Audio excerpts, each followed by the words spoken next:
Hello friends, ಇವತ್ತಿನ ಪ್ರಚಲಿತ ವಿದ್ಯಮಾನಗಳ ಮಾಹಿತಿಯನ್ನು ನೋಡೋಣ. ಮೊದಲನೆಯ ಪ್ರಶ್ನೆಯು, ನೂತನವಾಗಿ HDFC ಲೈಫ್ ಇನ್ಶೂರೆನ್ಸ್ನ ಅಧ್ಯಕ್ಷರಾಗಿ ಯಾರು ನೇಮಕಗೊಂಡಿದ್ದಾರೆ?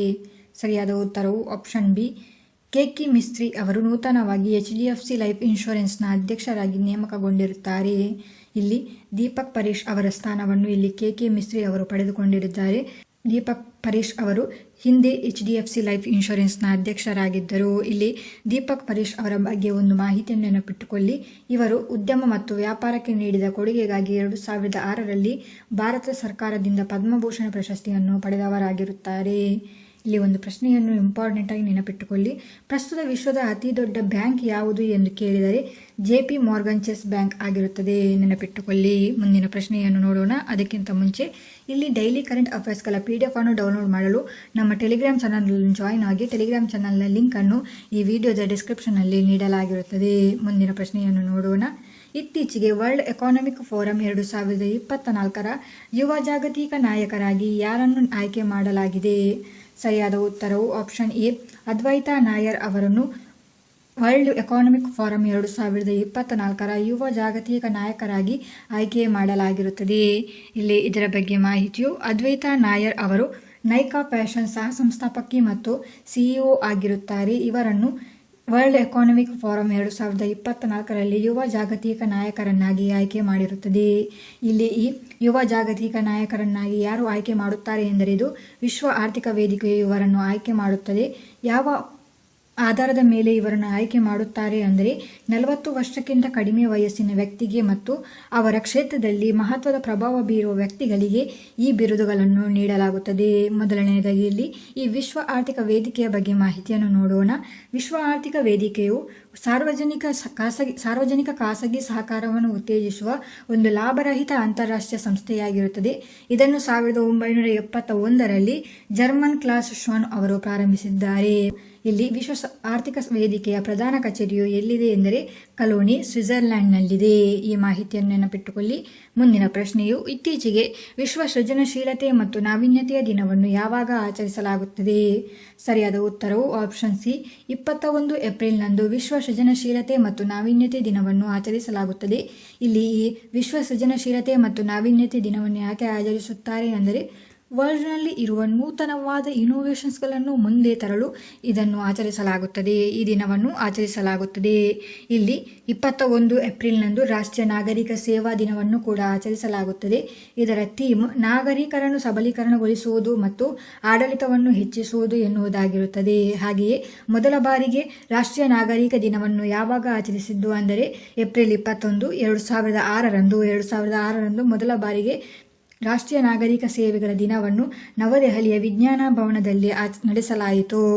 ಹಾಗೆಯೇ ವಿಶ್ವ ಯಕೃತ್ತು ದಿನವನ್ನು ಏಪ್ರಿಲ್ 19ರಂದು ಆಚರಿಸಲಾಗುತ್ತದೆ. ನೆನಪಿಟ್ಟುಕೊಳ್ಳಿ. ವಿಶ್ವ ಯಕೃತ ದಿನವನ್ನು ಅಥವಾ ವಿಶ್ವ ಲಿವರ್ ದಿನವನ್ನು ಏಪ್ರಿಲ್ 19ರಂದು ಆಚರಿಸಲಾಗುತ್ತದೆ. ಇದರ 2024ರ ಥೀಮ್ ನಿಮ್ಮ ಯಕೃತ್ತು ಆರೋಗ್ಯಕರವಾಗಿ ಮತ್ತು ರೋಗಮುಕ್ತವಾಗಿರಲಿ ಎನ್ನುವುದು 2024ರ ಥೀಮ್ ಆಗಿರುತ್ತದೆ ಮತ್ತು ಇದನ್ನು ಮೊದಲ ಬಾರಿಗೆ 2012ರಲ್ಲಿ ಆಚರಿಸಲು ಪ್ರಾರಂಭಿಸಲಾಯಿತು. ಮುಂದಿನ ಪ್ರಶ್ನೆಯನ್ನು ನೋಡೋಣ. DRDO defence research and development organisation ಯಾರಿಗಾಗಿ ಸ್ಪೇಸ್ ಅನ್ನು ಅಭಿವೃದ್ಧಿಪಡಿಸಿದೆ? ಸರಿಯಾದ ಉತ್ತರವು ಆಪ್ಷನ್ ಎ, ಭಾರತೀಯ ನೌಕಾಪಡೆಗಾಗಿ DRDO ಸಂಸ್ಥೆಯು ಸ್ಪೇಸ್ ಎನ್ನುವ ಒಂದು ಪ್ಲಾಟ್ಫಾರ್ಮ್ ಅನ್ನು ಅಭಿವೃದ್ಧಿಪಡಿಸಿದೆ. ಈ ಸ್ಪೇಸ್ ಎಂದರೆ ಇದರ ಬಗ್ಗೆ ನೋಡೋಣ. ಸ್ಪೇಸ್ ಎಂದರೆ ಏನೆಂದರೆ submersible platform for acoustic characterisation and evaluation platform ಆಗಿರುತ್ತದೆ. ಇದು ಯಾವ ರೀತಿಯಾಗಿ ಕಾರ್ಯನಿರ್ವಹಿಸುತ್ತದೆ ಅಂದರೆ ಭಾರತೀಯ ನೌಕಾಪಡೆಗಳ ಹಡಗುಗಳು, ಜಲಾಂತರ್ಗಾಮಿಗಳು ಮತ್ತು ಹೆಲಿಕಾಪ್ಟರ್ಗಳು ಸೇರಿದಂತೆ ವಿವಿಧ ರೀತಿಯ ಹಡಗುಗಳಲ್ಲಿ ಬಳಸುವ ಸೋನಾರ್ ಸಿಸ್ಟಮ್ಗಳನ್ನು ಪರೀಕ್ಷಿಸಲು ಮತ್ತು ಮೌಲ್ಯಮಾಪನ ಮಾಡಲು ಇದು ಒಂದು ಕೇಂದ್ರವಾಗಿರುತ್ತದೆ. ಹೆಸರನ್ನು ನೆನಪಿಟ್ಟುಕೊಳ್ಳಿ, ಸ್ಪೇಸ್ ಆಗಿರುತ್ತದೆ. ಇದನ್ನು ಎಲ್ಲಿ ಲಾಂಚ್ ಮಾಡಲಾಯಿತು ಅಂದರೆ ಕೇರಳದ ಇಡುಕ್ಕಿಯಲ್ಲಿರುವ ಕುಲಮಾವುನಲ್ಲಿರುವ ಅಂಡರ್ ವಾಟರ್ ಅಕೌಸ್ಟಿಕ್ ರಿಸರ್ಚ್ ಫೆಸಿಲಿಟಿಯಲ್ಲಿ ಇದನ್ನು ಲಾಂಚ್ ಮಾಡಲಾಗಿರುತ್ತದೆ. ಹಾಗೆಯೇ ಇಲ್ಲಿ DRDO ರಕ್ಷಣಾ ಸಂಶೋಧನೆ ಮತ್ತು ಅಭಿವೃದ್ಧಿ ಸಂಸ್ಥೆಯ ಬಗ್ಗೆ ಮಾಹಿತಿಯು ಇದನ್ನು ಪ್ರಾರಂಭಿಸಿದ್ದು 1958ರಲ್ಲಿ ಹಾಗೂ ಇದರ ಪ್ರಧಾನ ಕಚೇರಿ ಎಲ್ಲಿದೆ ಎಂದರೆ ನವದೆಹಲಿಯಲ್ಲಿದೆ ಮತ್ತು ಇದರ ಈಗಿನ ಅಧ್ಯಕ್ಷರು ಯಾರೆಂದರೆ ಡಾಕ್ಟರ್ ಸಮೀರ್ ವಿ ಕಾಮತ್ ಆಗಿರುತ್ತಾರೆ. ಮುಂದಿನ ಪ್ರಶ್ನೆಯನ್ನು ನೋಡೋಣ. ಇತ್ತೀಚೆಗೆ ಬಿಸ್ಕಟ್ ಜಾತ್ರಾ ಮಹೋತ್ಸವವನ್ನು 2024ರಲ್ಲಿ ಎಲ್ಲಿ ಆಯೋಜಿಸಲಾಯಿತು? ಸರಿಯಾದ ಉತ್ತರವು ಆಪ್ಷನ್ ಎ ನೇಪಾಳದಲ್ಲಿ ಬಿಸ್ಕತ್ ಜಾತ್ರಾ ಮಹೋತ್ಸವವನ್ನು ಆಚರಿಸಲಾಯಿತು. ಇದರ ಬಗ್ಗೆ ಮಾಹಿತಿಯನ್ನು ನೋಡೋಣ. ಬಿಸ್ಕತ್ ಜಾತ್ರೆಯನ್ನು ನೇಪಾಳದ ಭಕ್ತಪುರ ಜಿಲ್ಲೆಯಲ್ಲಿ ಆಚರಿಸಲಾಯಿತು. ಇದರ ಬಗ್ಗೆ ಮಾಹಿತಿಯು ಇದನ್ನು ಯಾಕೆ ಆಚರಿಸುತ್ತಾರೆ ಅಂದರೆ ಇದೊಂದು ಸಾಮಾನ್ಯವಾಗಿ ಏಪ್ರಿಲ್ನಲ್ಲಿ ಬರುತ್ತದೆ ಮತ್ತು ಇದು ನೇಪಾಳದ ಹೊಸ ವರ್ಷವೆಂದು ಸೂಚಿಸುತ್ತದೆ. ಎಕ್ಸಾಂಪಲ್ ಅಲ್ಲಿ ನಮ್ಮ ಭಾರತದಲ್ಲಿ ಯುಗಾದಿಯನ್ನು ಹೊಸ ವರ್ಷ ಪ್ರಾರಂಭವಾಗುವುದು ಅಂತ ತಿಳಿಸ್ತಾರಲ್ಲ, ಹಾಗೆ ಈ ಬಿಸ್ಕತ್ ಜಾತ್ರಾ ಮಹೋತ್ಸವವು ಹಾಗೆಯೇ ಆಗಿರುತ್ತದೆ. ನೇಪಾಳದಲ್ಲಿ ಇದನ್ನು ಹೊಸ ವರ್ಷ ಎಂದು ಸೂಚಿಸುತ್ತಾರೆ. ಈ ಹಬ್ಬದ ಸಮಯದಲ್ಲಿ ವಿವಿಧ ದೇವತೆಗಳ ಜಾತ್ರೆಗಳನ್ನು ಹೊತ್ತ ರಥವನ್ನು ಸಂಗೀತ, ನೃತ್ಯ ಮತ್ತು ಆಚರಣೆಯೊಂದಿಗೆ ಬೀದಿಗಳಲ್ಲಿ ಎಳೆಯಲಾಗುತ್ತದೆ. ಮುಂದಿನ ಪ್ರಶ್ನೆಯನ್ನು ನೋಡೋಣ. ಮೊದಲ ಬಾಹ್ಯಾಕಾಶ ಯುದ್ಧದ ವ್ಯಾಯಾಮ ಮಿಷನ್ ವಿಕ್ಟಸ್ ಹೇಜ್ ಅನ್ನು ಯಾರು ಘೋಷಿಸಿದರು? ಸರಿಯಾದ ಉತ್ತರವು ಆಪ್ಷನ್ ಸಿ, USA ದೇಶವು ಮೊದಲ ಬಾಹ್ಯಾಕಾಶ ಯುದ್ಧದ ವ್ಯಾಯಾಮವಾದ ಮಿಷನ್ ವಿಕ್ಟಸ್ ಹೇಜ್ ಅನ್ನು ಘೋಷಿಸಿರುತ್ತದೆ. ಇಲ್ಲಿ ಇದರ ಬಗ್ಗೆ ಮಾಹಿತಿಯು US space system command Victor haze ಶೀರ್ಷಿಕೆಯ ಪ್ರಾತ್ಯಕ್ಷಿಕೆ ಕಾರ್ಯಾಚರಣೆಗಾಗಿ ಬಾಹ್ಯಾಕಾಶ ಉಪಕರಣಗಳ ವಲಯದಲ್ಲಿ ಇಬ್ಬರು ಮಾರಾಟಗಾರರೊಂದಿಗೆ ಸಹಕರಿಸುತ್ತದೆ. ಇಲ್ಲಿ SSC ಅಥವಾ ಸ್ಪೇಸ್ ಸಿಸ್ಟಮ್ ಕಮಾಂಡ್ 2 ಒಪ್ಪಂದಗಳ ಮೂಲಕ ಈ ಡಿಫೆನ್ಸ್ ಇನ್ನೋವೇಷನ್ ಯೂನಿಟ್ ಮತ್ತು ಸ್ಪೇಸ್ ವ್ಯಾರೆಕ್ಸ್ ಸಹಭಾಗಿತ್ವದ ಪ್ರದರ್ಶನದ ಮೂಲಕ ಕಾರ್ಯಾಚರಣೆಯನ್ನು ಕಾರ್ಯಗತಗೊಳಿಸುತ್ತಾರೆ. ಮುಂದಿನ ಪ್ರಶ್ನೆಯು ಇತ್ತೀಚೆಗೆ ಹಾಕಿ ಇಂಡಿಯಾದಿಂದ ಅಸುಂತಾ ಲಾಕ್ರಾ ಪ್ರಶಸ್ತಿಯನ್ನು ಯಾರಿಗೆ ನೀಡಿ ಗೌರವಿಸಲಾಗಿರುತ್ತದೆ? ಸರಿಯಾದ ಉತ್ತರವು ಆಪ್ಷನ್ ಸಿ, ದೀಪಿಕಾ ಸರಿಂಗ್ ಅವರಿಗೆ ಅಸುಂತಾ ಲಾಕ್ರಾ ಪ್ರಶಸ್ತಿಯನ್ನು ನೀಡಿ ಗೌರವಿಸಲಾಗಿರುತ್ತದೆ. ಇಲ್ಲಿ ಭಾರತದ ಮಹಿಳಾ ಹಾಕಿ ತಂಡದ ಫಾರ್ವರ್ಡ್ ಆಟಗಾರ್ತಿಯಾದ ದೀಪಿಕಾ ಸೊರಂಗಿ ಅವರಿಗೆ ವರ್ಷದ ಉದಯೋನ್ಮುಖ ಆಟಗಾರ್ತಿಗಾಗಿ ಈ ಪ್ರತಿಷ್ಠಿತ ಪ್ರಶಸ್ತಿಯನ್ನು ನೀಡಲಾಗಿರುತ್ತದೆ. ಹಾಗೆಯೇ ಇವರು 2023ರಲ್ಲಿ ಅವರ ಅತ್ಯುತ್ತಮ ಪ್ರದರ್ಶನಕ್ಕಾಗಿ ಈ ಪ್ರಶಸ್ತಿಯನ್ನು ನೀಡಿ ಗೌರವಿಸಿದ್ದಾರೆ. ಈ ಮಾಹಿತಿಯನ್ನು ನೆನಪಿಟ್ಟುಕೊಳ್ಳಿ. ಮುಂದಿನ ಪ್ರಶ್ನೆಯು ಜನರಲ್ ಮನೋಜ್ ಪಾಂಡೆ ಅವರು ಇತ್ತೀಚೆಗೆ ಹೈಟೆಕ್ IT ಲ್ಯಾಬ್ ಅನ್ನು ಯಾವ ದೇಶದಲ್ಲಿ ಉದ್ಘಾಟಿಸಿದ್ದಾರೆ? ಸರಿಯಾದ ಉತ್ತರ ಆಪ್ಷನ್ ಬಿ, ಉಜ್ಬೇಕಿಸ್ತಾನ್ನಲ್ಲಿ ಜನರಲ್ ಮನೀಶ್ ಪಾಂಡೆ ಅವರು ಹೈಟೆಕ್ IT ಲ್ಯಾಬ್ ಅನ್ನು ಉದ್ಘಾಟಿಸಿರುತ್ತಾರೆ. ಇವರು ಉಜ್ಬೇಕಿಸ್ತಾನ್ನಲ್ಲಿ ಪ್ರವಾಸದಲ್ಲಿ ಇದ್ದಾಗ ಈ ಹೈಟೆಕ್ IT ಲ್ಯಾಬ್ ಅನ್ನು ಉದ್ಘಾಟಿಸಿರುತ್ತಾರೆ. ಮುಂದಿನ ಪ್ರಶ್ನೆಯು ಭಾರತದಿಂದ ರಫ್ತು ಮಾಡಲಾದ ಏಕೈಕ ಅತಿ ದೊಡ್ಡ ಬ್ರ್ಯಾಂಡ್ ಉತ್ಪನ್ನ ಯಾವುದಾಗಿರುತ್ತದೆ? ಉತ್ತರವು ಆಪ್ಷನ್ ಎ, ಆಪಲ್ ಸಂಸ್ಥೆಯಿಂದ ಭಾರತದಿಂದ ರಫ್ತು ಮಾಡಲಾದ ಏಕೈಕ ದೊಡ್ಡ ಬ್ರ್ಯಾಂಡ್ ಆಗಿ ಹೊರಹೊಮ್ಮಿರುತ್ತದೆ. ಇದರ ಬಗ್ಗೆ ಮಾಹಿತಿಯು ಅಮೆರಿಕನ್ ಕಂಪನಿಯಾದ ಆಪಲ್ 2023-24ರಲ್ಲಿ ಪ್ರೊಡಕ್ಷನ್ ಲಿಂಕ್ಡ್ ಇನ್ಸೆಂಟಿವ್ ಸ್ಕೀಮ್ನ ಅಡಿಯಲ್ಲಿ ಭಾರತದಿಂದ ದಾಖಲೆಯ $10 ಬಿಲಿಯನ್ ಐಫೋನ್ ಅನ್ನು ರಫ್ತು ಮಾಡಿಕೊಂಡಿರುತ್ತದೆ. ಇದು ಐಫೋನ್ ರಫ್ತು ಭಾರತದಿಂದ ಯಾವುದೇ ಕಂಪನಿಯಿಂದ ಒಂದೇ ಬ್ರ್ಯಾಂಡ್ ಉತ್ಪನ್ನದ ಅತಿ ದೊಡ್ಡ ರಫ್ತು ಆಗಿದೆ ಎಂದು ದಾಖಲೆಯನ್ನು ಇವರು ನಿರ್ಮಿಸಿರುತ್ತಾರೆ. ಆಪಲ್ ಕಂಪನಿಯನ್ನು 2020ರಲ್ಲಿ ನಮ್ಮ ಭಾರತದಲ್ಲಿ ತನ್ನ ಫೋನ್ ತಯಾರಿಕೆಯ ಒಪ್ಪಂದವನ್ನು ಪ್ರಾರಂಭಿಸಿತು. ಇದರಲ್ಲಿ ಮೊದಲ ಕಂಪನಿ ಸ್ಟಾರ್ಟ್ ಮಾಡಿದ್ದು ಯಾವುದೆಂದರೆ ಫಾಕ್ಸ್ಕಾನ್ ಕಂಪನಿಯು. ಇಲ್ಲಿ 2023-24ರಲ್ಲಿ ರಫ್ತಾದ 5 ಪ್ರಮುಖ ಸ್ಥಳಗಳು ಯಾವುದೆಂದರೆ United States, United Arab Emirates, Netherland, United Kingdom ಮತ್ತು ಇಟಲಿ ಆಗಿರುತ್ತದೆ. ಮುಂದಿನ ಪ್ರಶ್ನೆಯು ಭಾರತದ ಹೊಸ ನೌಕಾಪಡೆಯ ಮುಖ್ಯಸ್ಥರು ಯಾರು?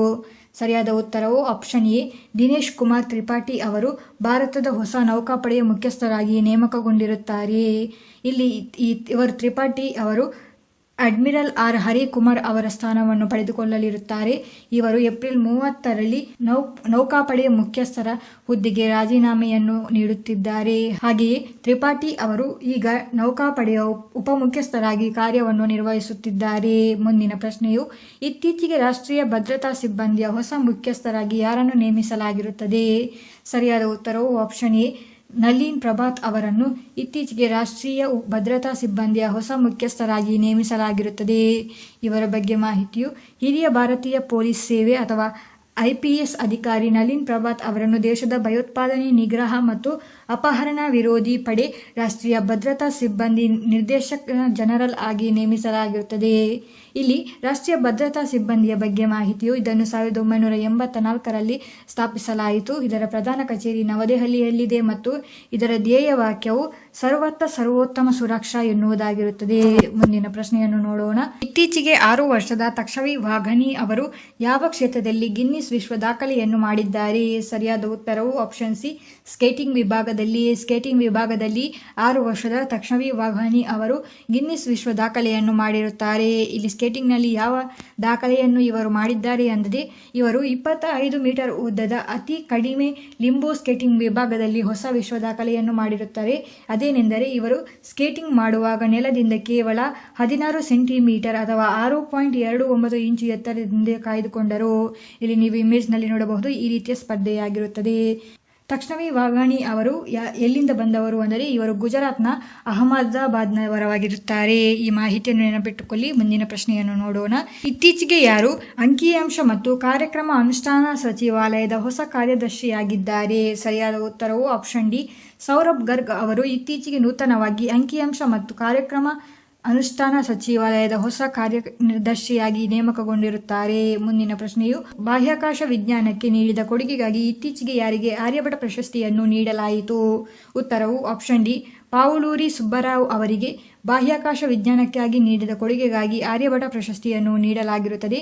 ಇವರ ಬಗ್ಗೆ ಮಾಹಿತಿಯು ಇಸ್ರೋ ಮಾಜಿ ವಿಜ್ಞಾನಿ ಮತ್ತು ಅನಂತ್ ಟೆಕ್ನಾಲಜೀಸ್ ಲಿಮಿಟೆಡ್ನ ಸ್ಥಾಪಕ ಮತ್ತು ಮುಖ್ಯ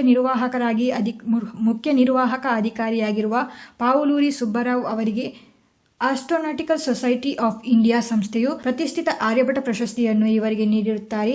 ಇವರಿಗೆ ಈ ಪ್ರಶಸ್ತಿಯನ್ನು ಯಾರು ನೀಡಿದ್ದೆಂದು ನೆನಪಿಟ್ಟುಕೊಳ್ಳಿ. ಆಸ್ಟ್ರೋನಾಟಿಕಲ್ ಸೊಸೈಟಿ ಆಫ್ ಇಂಡಿಯಾ ಈ ಪ್ರಶಸ್ತಿಯನ್ನು ನೀಡಿರುತ್ತದೆ. ಇವರಿಗೆ ಈ ಪ್ರಶಸ್ತಿಯನ್ನು ನೀಡಲು ಕಾರಣ ಏನೆಂದರೆ ಭಾರತದಲ್ಲಿ ಗಗನಯಾತ್ರಿಗಳ ಉತ್ತೇಜನಕ್ಕೆ ಅವರು ನೀಡಿದ ಅತ್ಯುತ್ತಮ ಜೀವಮಾನ ಕೊಡುಗೆಯನ್ನು ಗುರುತಿಸಿ ಅವರಿಗೆ ಈ ಪ್ರಶಸ್ತಿಯನ್ನು ನೀಡಲಾಗಿರುತ್ತದೆ. ಸೊ ಇದು ಇವತ್ತಿನ ಕರೆಂಟ್ ಅಫೇರ್ಸ್ ಆಗಿತ್ತು. Thank you.